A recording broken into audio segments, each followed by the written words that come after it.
The news that broke out today that Erik ten Hag is expected to be sacked after this year's FA Cup final. I think it's Jacob Steinberg came out with the news. Obviously, he's a reporter on The Guardian. And to be honest, these last few weeks, ever since Ineos came in, to be honest, there haven't been a lot of murmurings in terms of whether they're going to keep Ten Hag or whether they're going to sack him. And it's very weird as a Man United fan to be in this situation because this club is the king of leaks. Whether it's dressing room leaks, whether it's individual player leaks, whether it's leaks from the ownership, whether it's leaks from board members. Nothing is a secret at Man United because there's always a snitch in the dressing room. There's always something going on. But since Ineos have come in, realistically, we've heard murmurings about maybe Tuchel. We've heard murmurings about Zerbi. Since Pochettino was relieved of his duties at Chelsea, we've heard murmurings about Pochettino. We've even heard rumors about Kieran McKenna, who at the moment, it almost seems like he's the hottest property on the managerial market, even though he's never coached a top flight team in his life, at least as a first team coach. But one thing's for sure, they've all kind of been murmurs. No one really knows for sure what Man United is going to do. And hell, we were even told that Ineos are going to use the period in which they came in to the end of the season to analyze Ten Hag.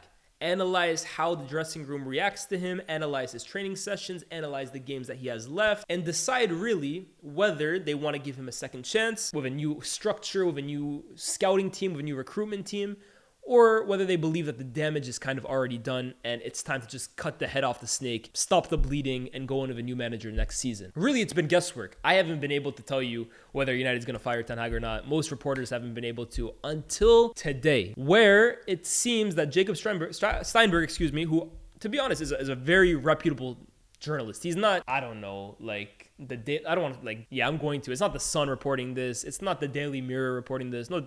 Well, some disrespect to some of these guys, but for the most part, when something comes from The Guardian, when something comes from the likes of Steinberg, when something comes from the likes of Ornstein, when something comes from the likes of, Romano obviously is like the final check, it's usually reputable. Tier 1, they like to call it. So, with us having news that Erik ten Hag will probably almost definitely be sacked after this FA Cup final, no matter the result, we can finally start looking at his time at United. We can finally start looking at who could potentially replace him. And we can finally stop riding this damn storm, man. Oh my days. I'm so happy I can finally say that. Ride the storm, ride the storm, ride the storm. Shut up, man. Shut up, man. Enough riding. It's over. God damn, man. I've had to listen to this shit all year, guys. Honestly. All year. From the beginning of the season to now. You guys think you see it on Twitter. I have to hear it every single day. Group chats. On the pod. Off the pod.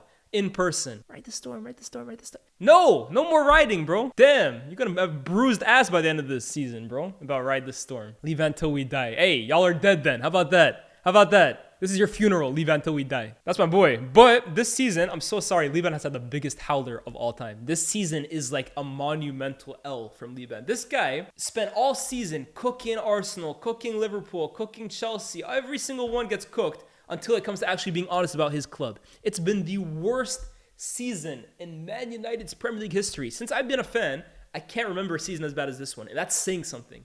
Because we had all these last season mixed in with Ranić. We had Van Gaal's last season. We had Mourinho's last half season. We had David Moyes' season. And after every single one of those seasons, I thought, you know what? This is bad. It can't get worse than this. Ladies and gentlemen, Erik ten Hag has done the unthinkable, and he's executed a season worse than all of them, bro.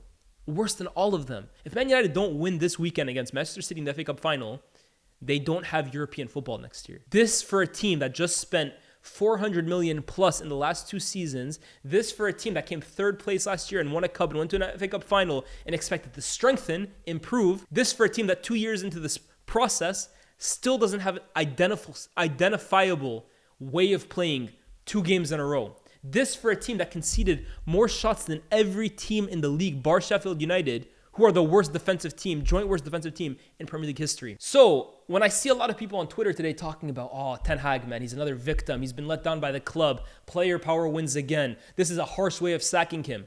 Okay, would we have all liked to probably hear that United are going to decide to sack him after the FA Cup final? Sure. Do I believe Ineos leaked this? Absolutely not. Journalists' job are to investigate, find stories, find scoops, and reveal them before anyone else does. Steinberg is doing his job. He doesn't work for Man United. He works for The Guardian. So he did his job. I don't believe Ineos are leaking him information. So in a sense, okay, do I feel bad that Ten Hag has to go into tomorrow's game with the world knowing it's probably his last one? I do. Because I don't think any manager or any person in employment deserves that period. But guys, is Ten Hag really shocked? Ten Hag was reportedly told after the Crystal Palace game before the Arsenal one that he wouldn't be the manager next season. Should Ten Hag really be shocked about this news?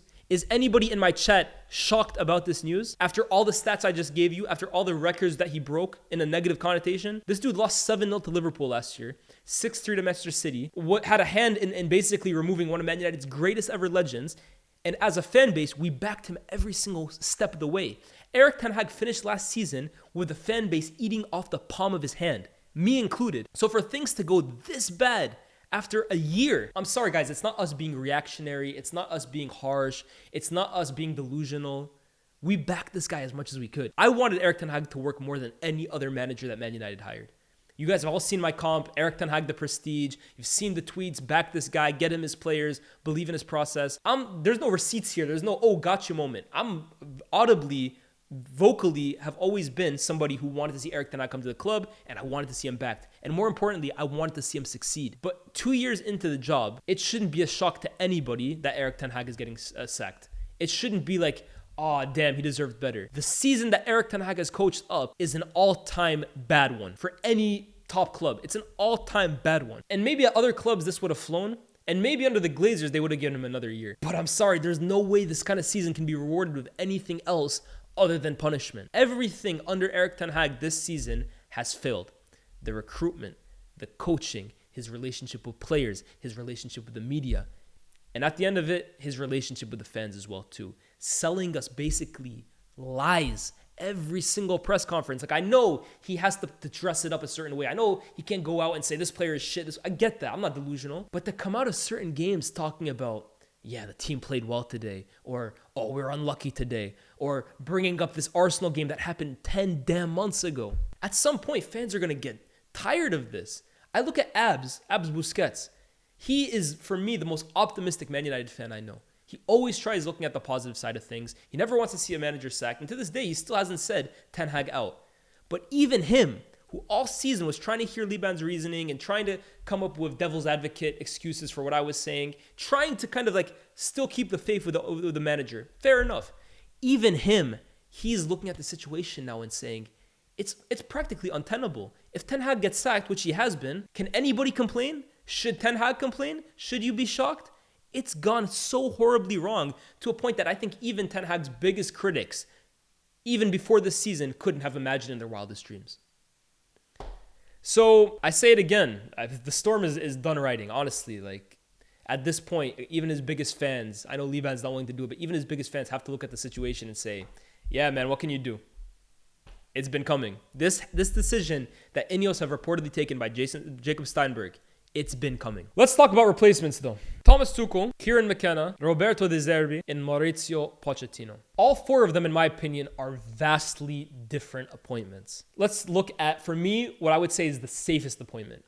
For me, the safest appointment, and I'm not saying it's the one I want, but the safest appointment, in my opinion, for Man United to hire would be Maurizio Pochettino. And I'm not saying safe in a good way. Safe in terms of, in my opinion, you know what you're going to get with Pochettino. I think Pochettino can stabilize Man United into being a top 4 team, or at least a top 4 challenging team. They're going to play a solid style of play, nothing exceptional, nothing really horrible, but a solid style of play. I think the athletic levels of the team are going to improve under him because his style does require a lot of energy, a lot of athletes in his team. And I think United aren't going to go and get smashed up by every team they play, but they're also not going to set the world on fire. And I do believe under Maurizio Pochettino, Man United won't be challenging for the league. I think his ceiling is kind of capped. But I think the ceiling is middle of the road. So for me, Pochettino is a safe option. He's not an option I would go for. Me personally, I've never been a fan of Maurizio Pochettino. I didn't want him at Man United when we had Oli, who I was never a fan of, but I would have taken Oli over Maurizio Pochettino. I would have taken Ten Hag over Maurizio Pochettino. I would take these other managerial options over Maurizio Pochettino. Next is Roberto De Zerbi. De Zerbi is arguably the least safe managerial candidate. And again, I don't say least safe in terms of it's a bad thing. It could be a bad thing, but it could also be a really good thing. De Zerbi, his style of play is genius, both in a mad way, but in a brilliant way as well too. Like if De Zerbi, his style of play translates to the elite level, as in let's just imagine that his style of play with better players will lead to better results. then Zerbi could be the best option out of the four. But Zerbi scares me, guys. I have to be honest, Zerbi scares the shit out of me. Because I'm watching this guy, like, when his team are on it, they're brilliant. They're arguably the best playing team in the league. There's no right way of playing football, but in terms of like when Brighton are clicking like they were last season when Caicedo and McAllister were there, when they had a lot of their injuries kind of available to them, Brighton arguably the best football in the league. But Brighton are also a bit kamikaze. Let's be real, right? When Zerbi's style of play isn't working, I don't know if he's the most tactically fluid or like tactically flexible manager. And it's shown in their results this season. Brighton haven't put back-to-back wins in the Premier League since September. Brighton have suffered thumpings to the likes of Luton, they just lost to Man United. Like, they have lost some games this season quite embarrassingly. And it is a little bit of a worry because at a club like Man United, at a club like Arsenal, at a club like Manchester City, those kinds of results won't fly. We've seen it with Erik ten Hag this season. Me, I'm playing style above anything. But I don't know if Roberto De Zerbi's management, as currently instructed, without kind of like tweaks in the way he coaches and without being a bit more flexible to adapt to the top level, I don't know if it's translatable yet to the elite level in terms of the elite standard that Man United wants to kind of set. I don't know what you guys think about that. It scares me a little. It excites me, as in like if it works, wow, Man United would have one of the best managers in the world and they'd be playing some of the best football in the world. But I'd be lying to you if I said it didn't scare the shit out of me. Next up is Kieran McKenna. Now, Kieran McKenna is the most unproven option. And Kieran McKenna, what he's done to this point in his managerial career is remarkable. I don't think you can kind of flip it anyway. Yes, it's not at Premier League level. It's not at Champions League level. It is at a League One and Championship level. But what Kieran McKenna did with this Ipswich Town team in the last 2 seasons is remarkable. It's absolutely remarkable. To take a team that were struggling in League One when he took them over, to immediately promote them to the Championship, and then in one of the most competitive leagues in world football. No, I did not stutter when I said that. One of the most competitive leagues. The Championship can be an absolute bloodbath. Any regular Championship viewers in here will kind of stand by that. It is a bloodbath. To take them up again at the first time of asking after being promoted from League One with a team and a group of players that don't really have incredible experience at the top level. Taking a guy like Omari Hutchinson, who for the most part of the season, the first half of the season, couldn't see the pitch, turning him into one of the Championship's brightest. Taking up an Ipswich Town team who before him were just an average team to playing the football Ipswich do. And again, getting them promoted in that kind of division over the likes of Leeds, who have infinitely more resources and better individual quality. A team like Southampton, freshly relegated from the Premier League, but still keeping big players in that team. West Brom, similar. Just finishing behind Leicester, who again, you look at them, brilliantly talented team. Ipswich pulled massive trees the last 2 years. And at the helm of it is Kieran McKenna. And it scares me a little too, because I have to be honest, Ipswich is not Manchester United. And it's always a worry for me when I see players linked from lower level teams to Man United. Because I always believe while the risk to reward is high, right? If you can get them for 1/10 of the price, like let's look at an Enzo Lefebvre, for example. He was at Lorient last season, had an amazing season. And all of a sudden he's being linked to the likes of Man United, Bayern Munich, Barcelona, Manchester City. He instead, I think, decided to go to Rennes. Rennes or Nice? Which one was it? One of the two. He's having a good season. He's having an average season, but he's hardly pulling up trees. What if he had gone to United? That kind of stage is massive, especially for players who really don't have the pressure on their shoulders of always delivering. When you play for a club like Man United, you can't afford to have 5 out of 10 performances like you can at a Borussia Dortmund or like you can at an Ajax or a Brighton. Because those 5 out of 10 performances can be overlooked. Maybe half the world isn't watching you that day. At Man United, you have the world's eyes on you every single week. And I look at it similar with a manager. McKenna has never managed as a first-team coach. Okay, he's managed in training as the assistant coach at Man United. He's coached the under-18s. But he's never coached as the lead manager some of the world's biggest stars, some of the world's biggest egos, some of the world's highest paid players. He hasn't coached World Cup winners. He hasn't coached Champions League winners. He hasn't coached Premier League winners, players of 100 caps for their international team. He hasn't. And it's not his fault. He's new to this game. He's 38 years old. But to ask a man to go from Ipswich Town to Man United in the space of 12 months, it's a bit worrying. But the flip side of that is Mikel Arteta never had that experience. Pep Guardiola never had that experience. Zinedine Zidane never had that experience. The difference is, of course, we're talking about legendary players in the likes of Zidane and Guardiola, and you're talking about an Arteta who, let's be honest, like he has a name in this game as well too. And he is an Arsenal former player. McKenna, there were reports that when he was the assistant coach at Man United, apparently it was almost like there were players who were complaining that the training methods were a bit school teacherly. And that's not to say that the players are right here or that McKenna is right here, but there were already those murmurings. So to expect McKenna to just go from Ipswich Town, which he's doing wonders at, to then translate that immediately to Man United. If Man United hire Kieran McKenna, it could be a masterstroke because I don't believe that the likes of Chelsea and Brighton are after this guy if he's not the real deal. And similar with the Ineos higher-ups. The guys that Ineos have hired know their stuff. They know their football, and they wouldn't be after a guy if he was a scrub. But I do worry that that kind of expectation could be huge for what is a managerial novice at Kieran McKenna. To coach a team like Manchester United, you need to have a massive personality. Something that I do believe has hurt Erik ten Hag the last 2 years. And I do believe at times it hurt Ole Gunnar Solskjaer. You have to have a massive, massive personality, both in your press conferences, battling a media who are constantly on your back, being able to be a leader in a dressing room full of winners and full of experienced, high-paid athletes. You have to be a massive, massive personality on top of being a good coach. But if Man United are willing to go down the McKenna route, it will have to be a 3-year process. And this is me saying it on camera. For 3 years, Man United are going to have to put all their resources into this guy and back him. Because if they believe that Kieran McKenna overnight is just going to transform Man United, hell no, man. It's going to be a learning experience for him, for his players. They're going to have to scrap the team for him. The club overall are going to have to grow in the image of Kieran McKenna. So, good option, bad option, I can see both sides. And then finally, Thomas Tuchel. Thomas Tuchel is the most intriguing one for me. Because when you look at the managerial market, guys, it should be pretty straightforward. Who's the best coach on paper on this managerial market? I'm sorry. The answer is very clear for me. It's Thomas Tuchel. And in my opinion, it's not really close. Who has the most experience at big clubs? It's Thomas Tuchel. Who has the most experience winning trophies? It's Thomas Tuchel. Who has the most experience dealing with massive stars? It's Thomas Tuchel. Who has the personality in dressing rooms, on the touchline, in the press conferences to deal with a club the size of Man United? It's Thomas Tuchel. I haven't lost any of you guys, right? So on paper, it should be a no-brainer. It should be Thomas Tuchel. But there is that worry that Thomas Tuchel may have been scorned the last few jobs. Has Thomas Tuchel's reputation taken a hit in the last 2, 3, 4 years? It's hard to argue not. Both the way it ended at Chelsea, was it his fault, was it not? A similar situation to how Ten Hag is leaving Man United. A new ownership coming in and deciding that they wanted to go for a new guy. But let's be real. Things were starting to turn a little sour at Chelsea even before that happened. The way it ended for Thomas Tuchel at Chelsea, he is a bit of a victim, in my opinion, of a new ownership change. But let's not act like it was all rosy and cheery at Chelsea before Clearlake came in. Let's look at Bayern Munich, a job seemingly straightforward for Thomas Tuchel.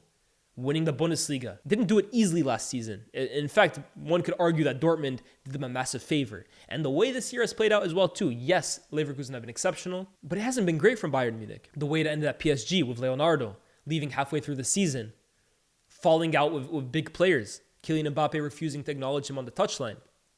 Didn't end well for him either. And even at Borussia Dortmund, with the higher-ups, there were always issues. Now, if I want to apply context, if I want to play devil's advocate, those situations were not favorable for Thomas Tuchel. You look at Dortmund, he wanted to strengthen the squad. He wanted the club to be a bit more ambitious in the market, and they refused to back him.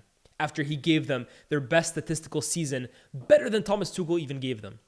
Fought Pep Guardiola's Bayern Munich to the death. At PSG, was probably their most successful manager, delivered a quadruple in France, brought them to a Champions League final, arguably had Kylian Mbappe and Neymar together playing the best football they ever did at PSG while they were a duo. And yet, struggles with Leonardo, struggles with Nasser, who was really in charge of recruitment at the club. Was it Leonardo giving players for Tuchel to coach? Was it Tuchel asking for players that...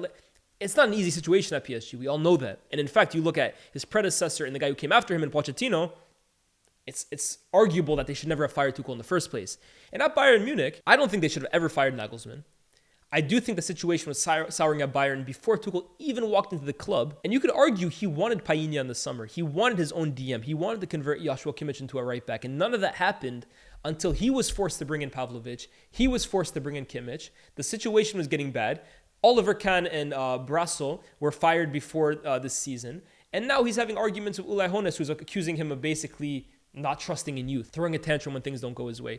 So if we're being absolutely honest here, all four of those situations that you can look at negatives, you could also say, okay, he's not 100% at fault there. But this is a big move for Thomas Tuchel if he is indeed given the Man United job. I don't want to say it's his last chance at an elite level club, but all eyes are on him. There are red flags around him now. There are people waiting to jump and see if he messes up or if things don't go his way yet again. But one thing's certain for me. Who do I believe would have Man United back on track next season more than anyone?